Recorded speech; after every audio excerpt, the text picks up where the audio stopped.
Venezuela's Foreign Minister Ivan Gil met with the Secretary General of the United Nations, Antonio Guterres, to denounce the aggressions his country has faced, encouraged by the United States.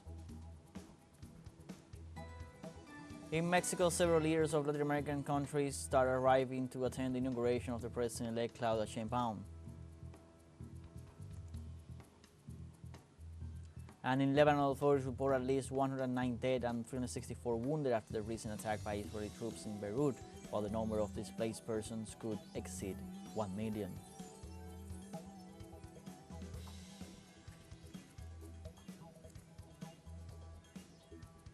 Hello, welcome from the South. I'm Luis Alberto Matos from the teleSUR studios in Havana, Cuba. We begin with the news. Venezuela's Minister of Foreign Affairs, Ivan Gil, met with the Secretary General of the United Nations, Antonio Guterres, to denounce the aggressions his country has faced, encouraged by the United States. The meeting took place on the sidelines of the activities of the 79th session of the UN General Assembly, taking place in New York. The head of the Bolivarian diplomacy attending the meeting exposed to the Secretary General the serious and multiple violations that have been perpetrated against Venezuela under the protection of the United States. Likewise, the foreign minister ratified the commitment of the Venezuelan people and government to peace and respect for international law.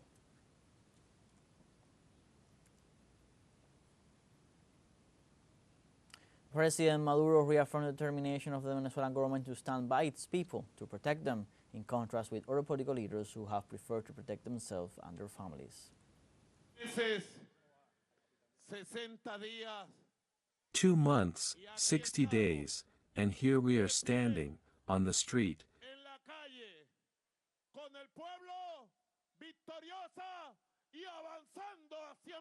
with the victorious people and moving towards more revolution, towards more homeland.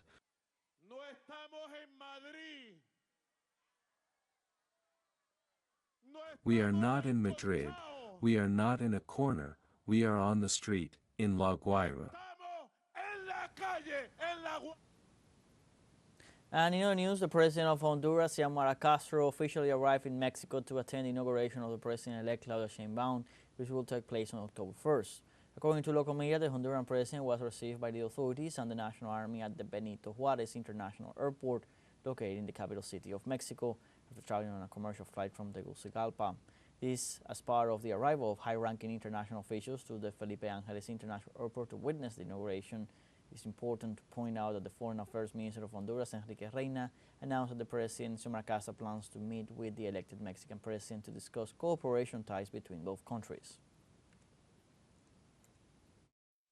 Well, for now I think it will be, as is logical, the greetings she will make and the meetings she may have with President López Obrador and the presidential agenda with the new President of Mexico.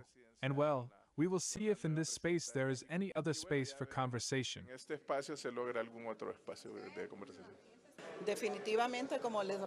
Definitely, as I repeat, the intention is to strengthen even more the ties, not only of friendship that have traditionally united us with Mexico, but to take this relationship a little further from the point of view of trade, to strengthen our commercial relations and above all of cooperation between both countries.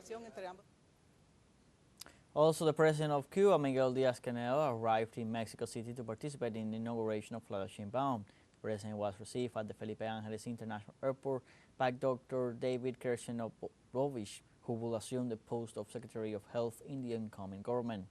Likewise, the Cuban national leader is expected to hold several meetings in the Mexican nation, accompanied by his Cuban delegation formed by the Foreign Affairs Minister Bruno Rodriguez, Emilio Lozada, Eugenio Martinez, and Ambassador Marcos Rodriguez Costa. In the same context, the President of the Federal Republic of Brazil, Luis Inácio Lula da Silva, arrived in Mexico City to attend the inauguration of President-elect Claudia Sheimbaum. The Brazilian President was received by an entourage of the Mexican government, headed by Lázaro Cárdenas Batel, future head of the Office of the Presidency. In this sense, the Brazilian President will begin his official agenda on Monday with a private meeting with Sheimbaum to discuss various topics.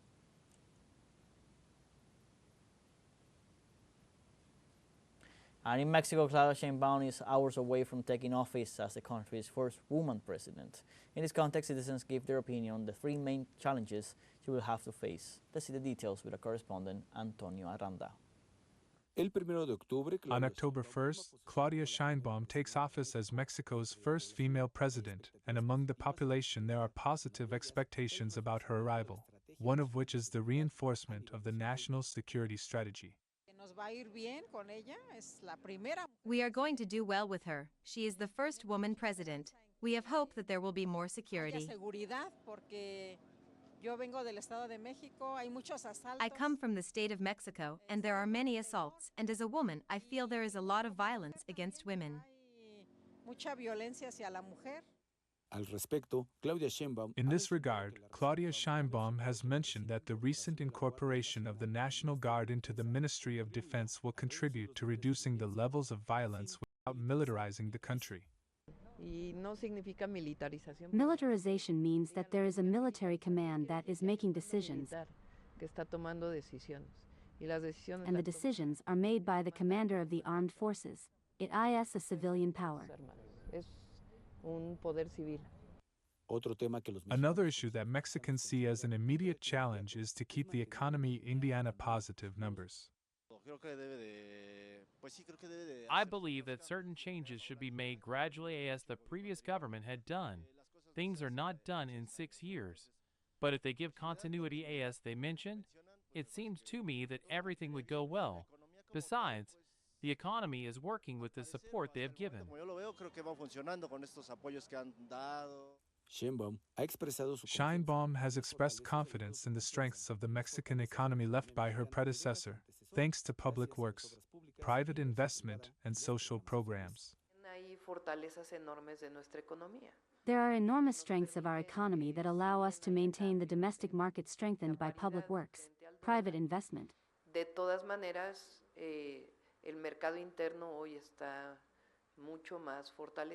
Welfare programs and salary increases, even if there are changes in the exchange rate against the dollar.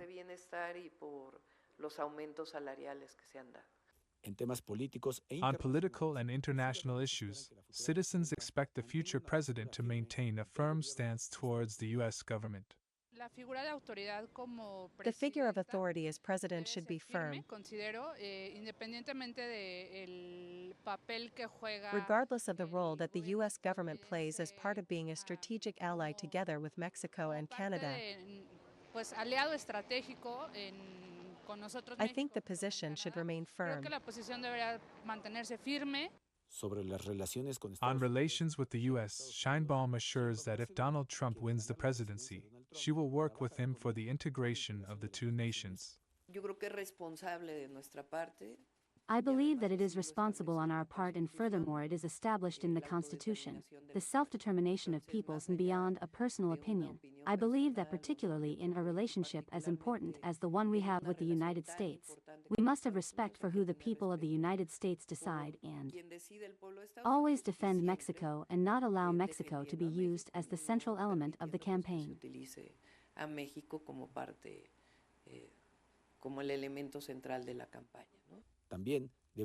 She will also have to tackle the implementation of a national citizen system, maintain public investment in large projects, and expand the beneficiary base of social programs, without increasing public debt.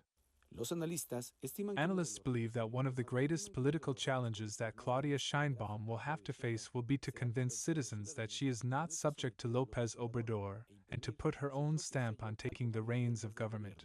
teleSUR, Ciudad de México. Let's take a short break, but remember you can join us on TikTok at teleSUR English, where you'll find news in different formats, news updates, and much more. We'll be right back. Stay with us.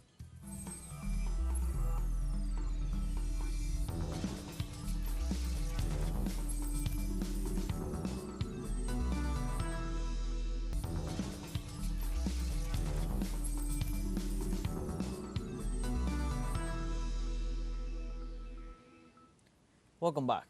On Monday, Hezbollah assured that as in 2006, they will defeat Israel and their plans remain unshakable. The Deputy Secretary General of the organization, Naim Qassem, denied the Israeli narrative of the assassination of the Secretary General Hassan Nasrallah and accused the regime of murdering civilians, especially women, children, and medical personnel throughout the territory. The leader recounted the combat activities they have maintained and confirmed that their militias are ready for a hand-to-hand battle if the Zionist troops venture into a land incursion.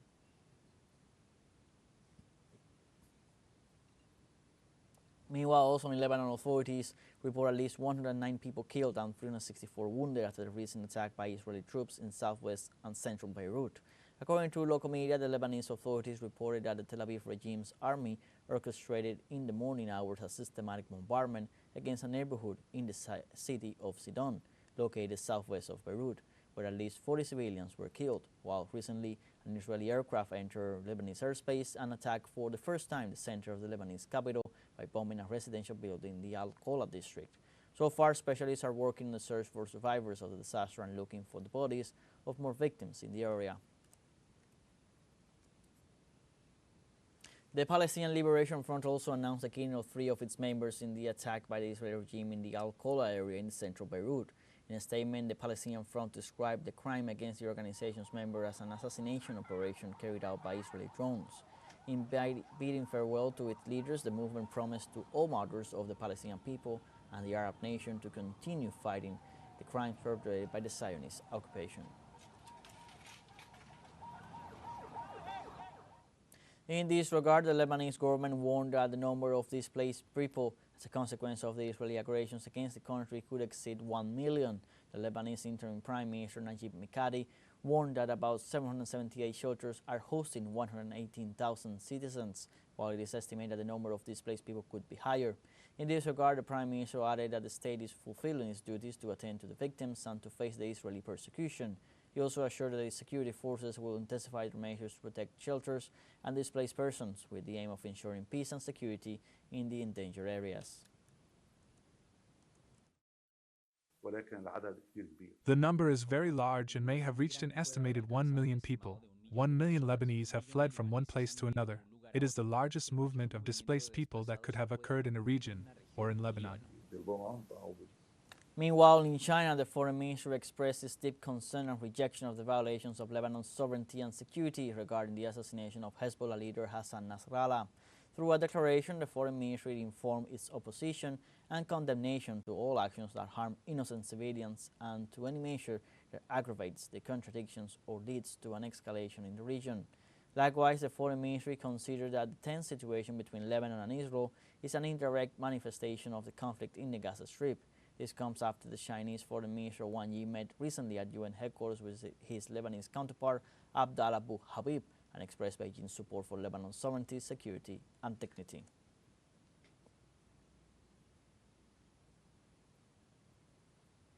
In Yemen, at least 5 people were reported dead and 45 wounded after the latest Israeli bombing of the city of Hodeidah. According to local media, Yemeni authorities warned that these attacks are an attempt of intimidation in order to put an end to the maritime blockade that the Houthis are carrying out in support of the Palestinian people. Likewise, the Yemeni army ratified its support to the people of the Gaza Strip and pointed out that it will maintain the blockade against Israeli-related vessels attempting to cross the Red Sea and the Gulf of Aden. It is important to note that during the bombardment by Israeli troops, the port, airport, and a power station in the city of Hodeidah, located west of Yemen, were destroyed.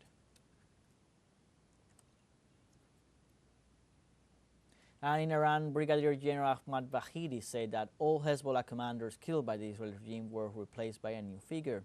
General Vahidi, former commander of the Quds Force, stressed that the Lebanese resistance movement Hezbollah has the necessary capabilities in terms of human resources to replace the commanders martyred by the offensive of the occupation forces.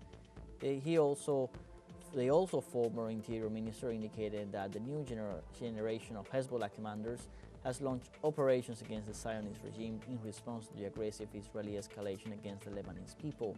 Regarding the successor to the martyred Secretary General of Hezbollah, Sayyid Hassan Nasrallah, the general assured that the Hezbollah movement has strong members who can lead it and continue the strategies of the late Secretary General.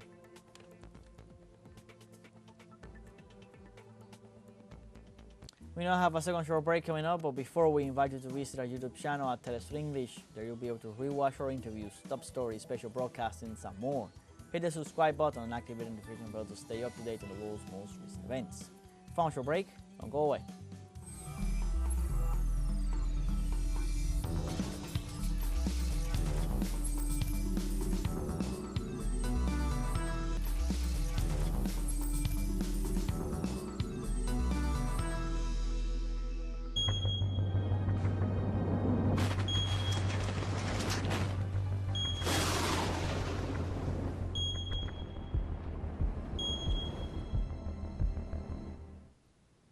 Welcome back. In Nepal, authorities report at least 193 people dead and 31 others still missing after heavy rains. The Interior Ministry added that heavy rains caused major flooding in Kathmandu, the capital, and the central and eastern parts of the country. Since Friday, several rivers overflowed their banks, and authorities fear that the death toll could increase. Rescue and search efforts have been hindered by the large mud formations that prevent the brigades from operating.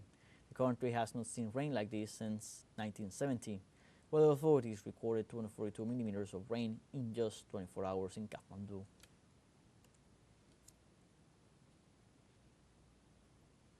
And Hurricane Helene left more than 100 dead and around 600 missing in its path through the United States. So far, the states most affected by the cyclone have been North and South Carolina, Georgia, Florida, Tennessee, and Virginia. In the most recent update from federal authorities released this Sunday night, the death toll has reached 107. The hurricane, which reached Category 4, has affected critical infrastructure in all the states, many of which are without electricity and water services, and a large part of the public roads are still disabled.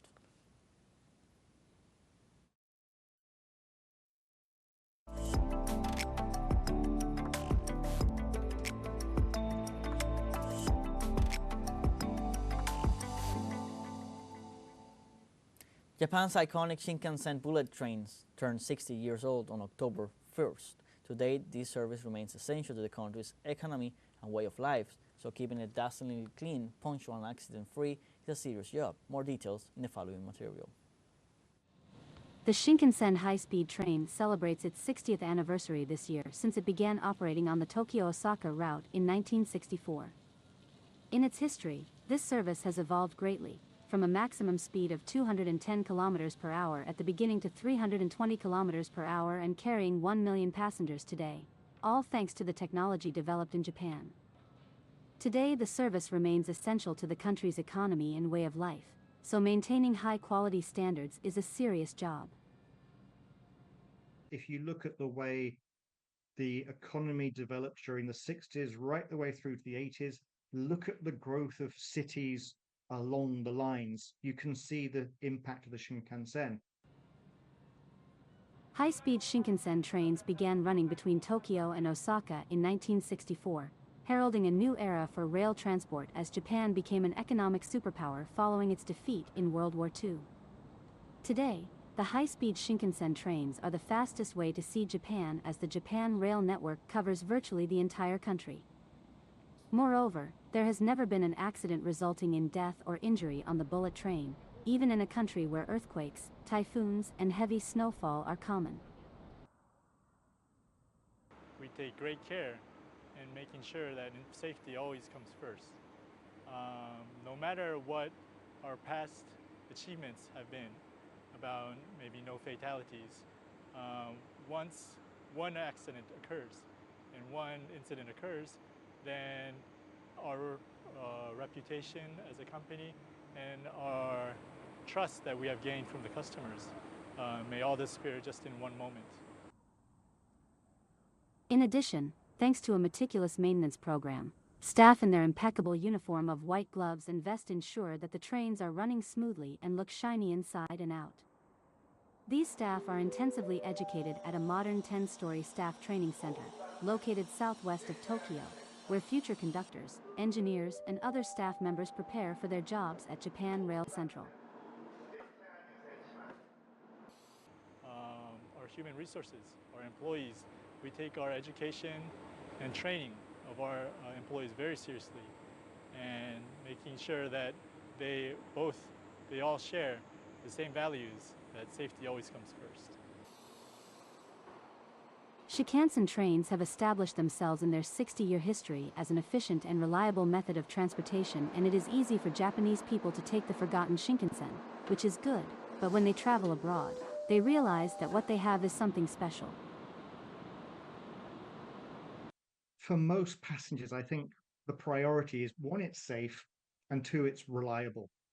And the Shinkansen is both of those. I mean, the average delay on the Tokaido Shinkansen is around about 0.3 minutes. So, I mean, that's just a handful of seconds. It just remains to be seen what challenges these trains will take on in the next decade, with the company researching a new digital inspection system capable of analyzing train images for detecting hazards to further establish its safety. In addition to other amazing projects that will significantly contribute to the quality and excellence of its services.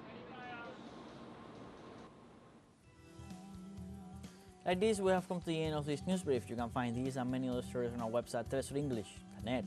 So join us on social media, Facebook, X, Instagram, Telegram, and TikTok. For teleSUR English, I'm Luis Alberto Matos. Thank you for watching.